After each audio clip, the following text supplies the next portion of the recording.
This is a brief introduction into risk assessments for the filmmaking projects and how we do them at the Department of Film and Television at the University of Bristol.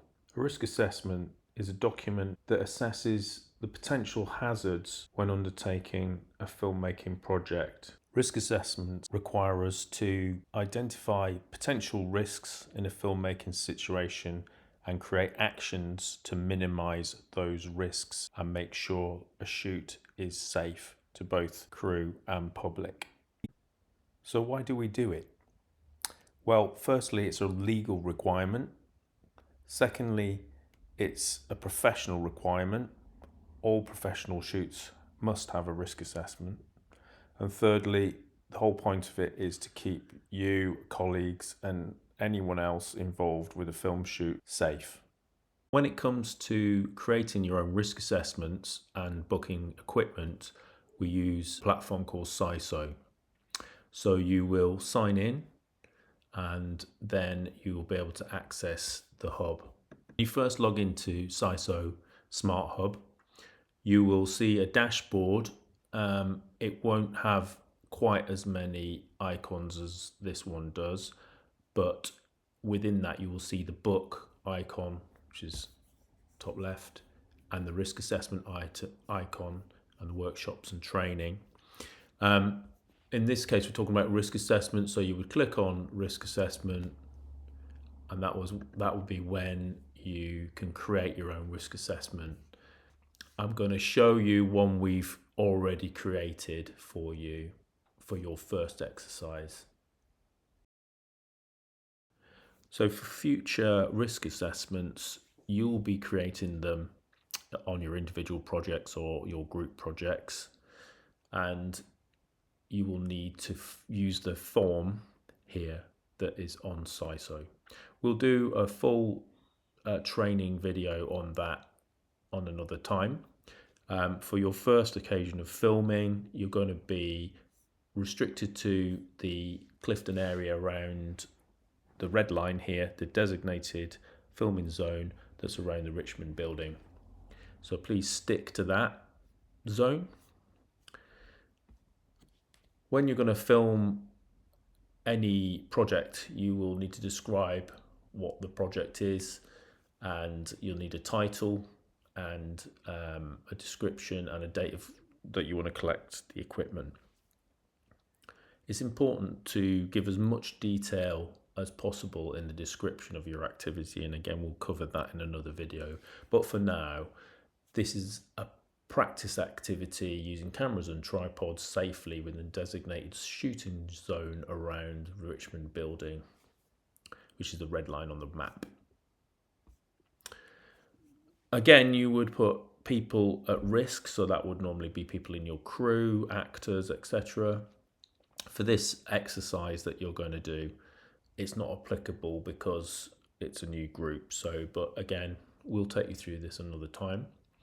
And normally you would book your equipment, but we've done it for you on this occasion. So that would be the booking equipment section. And also you would have to put what locations you are. Now you may be shooting in several locations depending on your project. In this case, the camera workshop you're doing is just located around the Richmond building. And again, restricted to the red line on the map. This is quite an important section, emergency procedures. So if ever you have a first aider in your group, then it's worth putting them down and the contact details.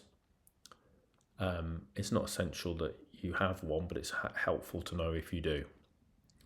You do, however, need to know wherever you film, where the nearest hospital is. In this case, it would be the BRI, Bristol Royal Infirmary, and also a local police station to anticipate contacting police in any difficult circumstances and avoiding 999 unless it's an emergency. So this is the main section that you need to make yourself familiar with, and this is how we identify the hazards on a shoot. So it's broken down into what is the activity that might create a hazard, and what is the risk that activity is causing, and what are the actions we are going to implement to make sure that we are acting safely.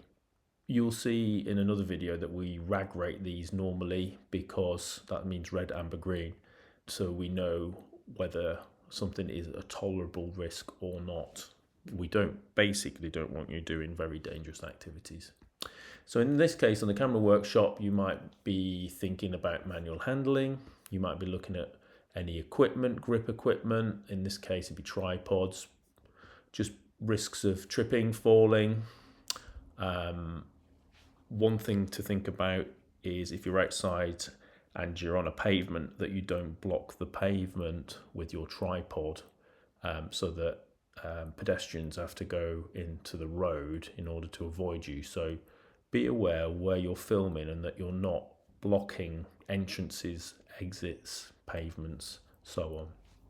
Weather can be an issue if it's raining, so check the weather in advance, and use rain covers or bags to protect the cameras and equipment.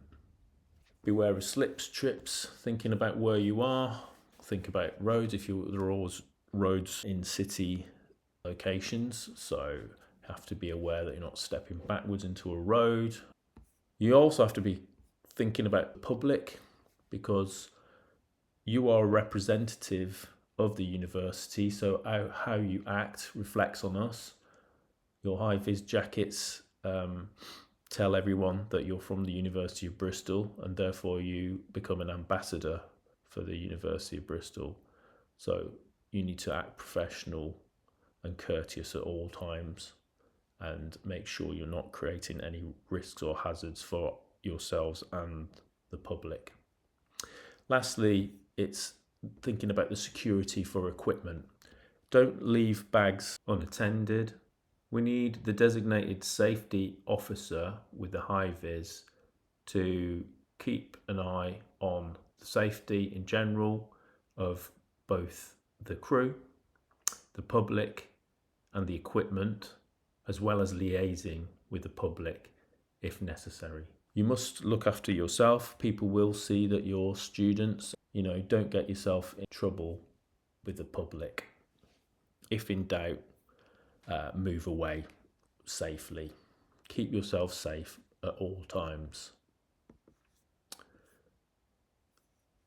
When we do a risk assessment, we look at what you've done and we will approve it or not.